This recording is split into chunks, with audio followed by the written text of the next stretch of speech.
सभी विद्यार्थियों को मेरा नमस्कार। आज हम पढ़ने वाले हैं दैनिक जीवन में काम आने वाले रसायन, और उसमें सबसे पहला आपका आता है नंबर 1 जो है सोडियम क्लोराइड। देखिए सोडियम क्लोराइड जिसका कि रासायनिक सूत्र होता है NaCl, और इसका साधारण नाम जिसको कि हम क्या कहते हैं नमक, इसको हम कह सकते हैं। तो ये इसका होता है साधारण नाम। अब हम बात करते हैं इसको कैसे प्राप्त किया जाता है। तो सोडियम क्लोराइड को प्राप्त करने के लिए समुद्र जल या जो खारा पानी होता है उसके वाष्पीकरण से ये प्राप्त होता है, और इसमें अशुद्धियाँ होती है। तो क्या करते हैं, इसका जो संतृप्त विलयन होता है उसमें हाइड्रोजन क्लोराइड यानी HCl गैस प्रवाहित की जाती है, और इसको प्रवाहित करने पर ये जो होता है शुद्ध प्राप्त हो जाता है। इसके बाद में अगला जो आपका आता, देखिए अब हम बात करते हैं इसके उपयोग की। तो ये क्या क्या काम आता है। तो सोडियम क्लोराइड के उपयोग, सबसे पहला जो उपयोग दे रखा है वो आपका है भोजन में किया जाता है, खाने में आप इसका उपयोग कर सकते हैं। दूसरा जो इसका उपयोग है मांस और मछली के परीक्षण में किया जाता है। और तीसरा जमाव मिश्रण, जिसको कि आप कहते हैं, देखिए ये होता है जमाव मिश्रण। जमाव मिश्रण जो बनता है किससे, बर्फ व नमक का जो मिश्रण होता है, इसका क्या किया जाता है कुल्फी आदि जमाने में इसका उपयोग करते हैं। नंबर 4 चौथा जो इसका उपयोग है सोडियम हाइड्रोक्साइड, बेकिंग सोडा व अन्य रासायनिक पदार्थों को बनाने में इसका उपयोग किया जाता है। तो ये तो था सोडियम क्लोराइड। अब आपका आता देखिए नंबर 2 जो कि दूसरा रसायन है, रासायनिक यौगिक, उसका नाम नंबर 2 है सोडियम हाइड्रोक्साइड। ये है सोडियम हाइड्रोक्साइड, और सोडियम हाइड्रोक्साइड है इसका सूत्र जो है ये है NaOH। देखिए इसका जो साधारण नाम है क्या कहते हैं इसे, तो इसे कहा जाता है कास्टिक सोडा। इसका साधारण नाम है कास्टिक सोडा है। अब हम बात करते हैं इसको बनाने की विधि। तो यहाँ पर देखिए प्राप्त करने की विधि या बनाने की विधि। तो प्राप्त करने की विधि, सोडियम हाइड्रोक्साइड को बनाने की जो विधि होती है या प्राप्त करने की जो विधि है उसे हम कहते हैं क्लोर-क्षार प्रक्रिया। क्या बोलते हैं, क्लोर-क्षार प्रक्रिया। इसके द्वारा इसको बनाया जाता है। तो इसमें क्या किया जाता है, सोडियम क्लोराइड जो होता है के जलीय विलयन में विद्युत धारा प्रवाहित करते हैं, और इससे क्या होता है कैथोड पर सोडियम हाइड्रोक्साइड व हाइड्रोजन बनती है तथा एनोड पर क्लोरीन मुक्त होती है। और जो इस विधि का समीकरण जैसे हम लेते हैं NaCl और प्लस H2O, तो जल लेंगे 2H2O। तो इससे देखिए give rise to NaOH plus H2 और प्लस Cl2। यहाँ पे हमें करनी है विद्युत धारा प्रवाहित करनी है। और यहाँ पर जो बनने वाले यौगिक में देखिए जो Cl2 बनती है, ये तो बनती है कहाँ पर, एनोड पर मुक्त होती है, और यहाँ पर जो है हाइड्रोजन कैथोड पर मुक्त होती है। साथ में ही सोडियम हाइड्रोक्साइड भी बनता है, और इस क्रिया को हम कहते हैं क्लोर-क्षार प्रक्रिया कहते हैं। तो इसके जो उत्पाद होते हैं क्लोर-क्षार प्रक्रिया का, एक तो होता है देखिए इसमें सोडियम हाइड्रोक्साइड होता है, एक हाइड्रोजन होता है, एक ये होता है। अब हम बात करने वाले हैं सोडियम हाइड्रोक्साइड के उपयोग की। तो देखिए सोडियम हाइड्रोक्साइड के क्या क्या उपयोग हैं। तो इसमें सबसे पहला है साबुन व अपमार्जक बनाने, बता सकते हैं किसमें, साबुन व अपमार्जक बनाने में।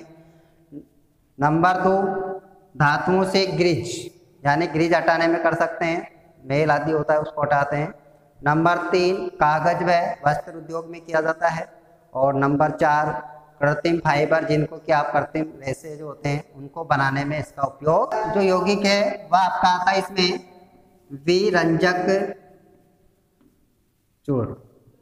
विरंजक चूर्ण है, इसका जो सूत्र होता है ये होता है CaOCl2। इसका रासायनिक नाम जिसको आपने कैल्शियम ऑक्सीक्लोराइड भी इसको कहा जाता है। देखिए इसका जो प्रचलित आपको क्वेश्चन आ जाता है कि CaCl2 का प्रचलित नाम क्या है, तो वो होता है विरंजक चूर्ण होता है, और इसको हम ब्लीचिंग पाउडर साधारण नाम से भी जाना जाता है। अब हम बात करने वाले हैं इसको बनाने की विधि। तो यहाँ पर देखिए इसको कैसे प्राप्त किया जाता है, तो प्राप्त करने की विधि। तो विरंजक चूर्ण बनाने के लिए क्या करते हैं, शुष्क बुझा हुआ जो चूना होता है उस पर Cl2 गैस प्रवाहित की जाती है, तो हमें क्या होता है, विरंजक चूर्ण प्राप्त होता है। और इसका सिंपल सा समीकरण है कि यह है शुष्क बुझा हुआ चूना, और इस पर हम क्या करते हैं, Cl2 गैस प्रवाहित करते हैं।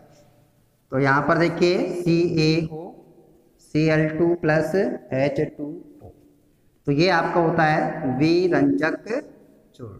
तो इस प्रकार से इसको प्राप्त किया जाता है, लिख सकते हैं इसमें। तो ये तो हो गया विरंजक चूर्ण बनाने की विधि। अब हम बात करने वाले हैं देखिए इसके उपयोग की। तो सबसे पहला उपयोग है सूती वस्त्र व कागज उद्योग में विरंजक के लिए इसका उपयोग किया जाता है। नंबर 2, रासायनिक उद्योग जो होते हैं या अभिक्रियाएं होती है ऑक्सीकारक के रूप में इसको प्रयुक्त किया जाता है। नंबर 3 है पीने के जल को जीवाणु मुक्त करने में। अब नेक्स्ट इसके बाद में हम बात करने वाले हैं अगले रासायनिक यौगिक की। तो देखिए अगला रासायनिक यौगिक आपका आता है बेकिंग सोडा। नंबर 4 हम बात कर लेते हैं बेकिंग, ये आपका हो गया बेकिंग सोडा। तो देखिए बेकिंग सोडा है, इसका जो रासायनिक सूत्र ये होता है NaHCO3, और इसका रासायनिक नाम यदि हम बात करें तो रासायनिक नाम होता है sodium hydrogen carbonate, sodium hydrogen carbonate. इसको मीठा सोडा भी कहते हैं। अब हम बात करते देखिए इसको कैसे प्राप्त किया जाता है। तो ये आपकी आती है इसमें प्राप्त करने की विधि। तो हम लिख देंगे इसमें प्राप्त करने की विधि।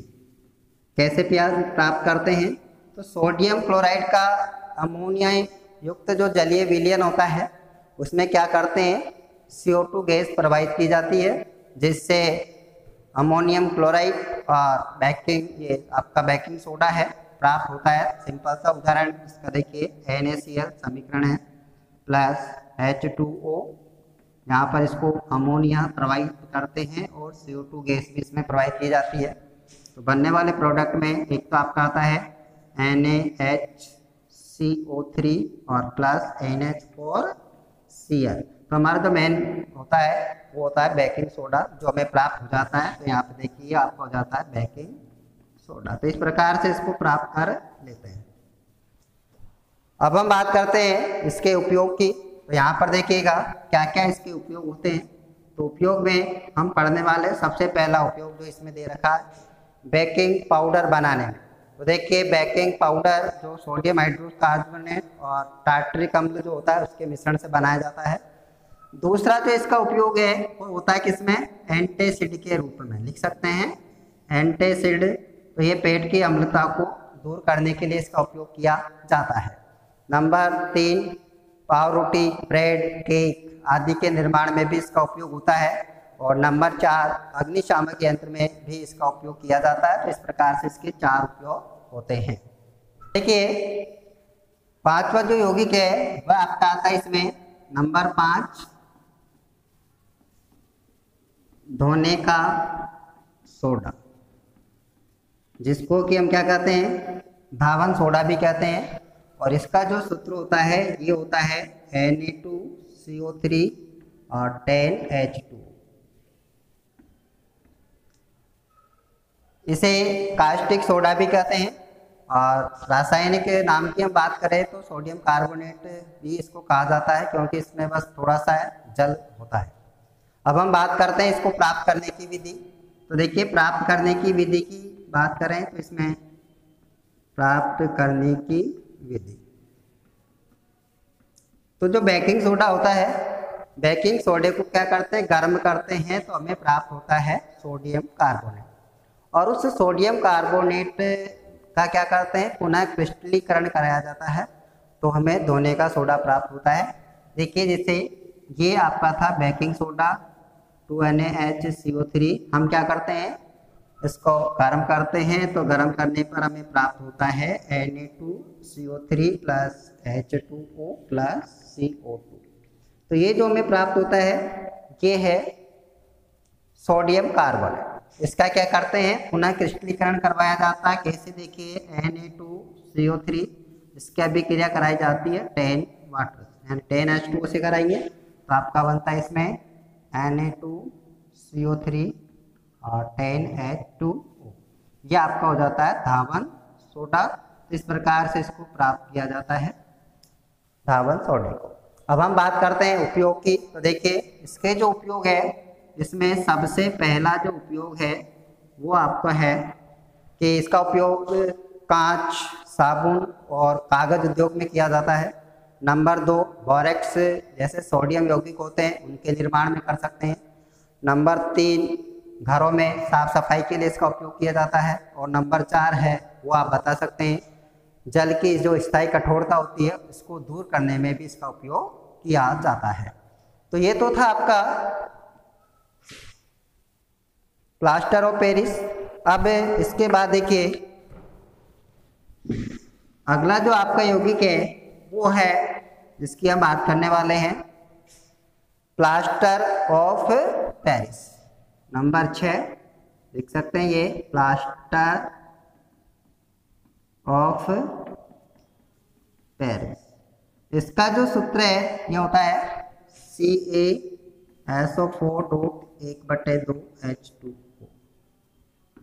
तो यहाँ पर देखिए इसका जो रासायनिक नाम है वो है कैल्शियम सल्फेट अर्धहाइड्रेट, क्योंकि इसमें क्या होता है कैल्शियम सल्फेट का आधा अणु यानी जितने कैल्शियम सल्फेट होता है उसके आधे क्या होते हैं, जल के अणु होते हैं, इसलिए इसको कहते हैं कैल्शियम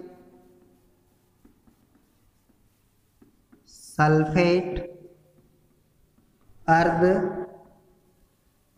हाइड्रेट या हेमी हाइड्रेट भी इसको कहा जाता है। तो ये इसका रासायनिक नाम होता है। अब हम बात करते हैं प्राप्त करने की विधि, यानी कि प्लास्टर ऑफ पेरिस को कैसे प्राप्त करते हैं। तो प्लास्टर ऑफ पेरिस को प्राप्त करने के लिए क्या करते हैं, जिप्सम को 373 केल्विन ताप पर हम क्या करते हैं गर्म करते हैं तो इसमें से जल के अणुओं का त्याग हो जाता है और प्लास्टर ऑफ पेरिस प्राप्त होता है। कैसे, देखिए ये होता है जिप्सम CaSO4 और हम क्या करते हैं इसको 373 केल्विन पर गर्म किया जाता है तो इससे जो है जल का अणु मुक्त हो जाता है। तो CaSO4 लिख सकते हैं 1/2H2O प्लस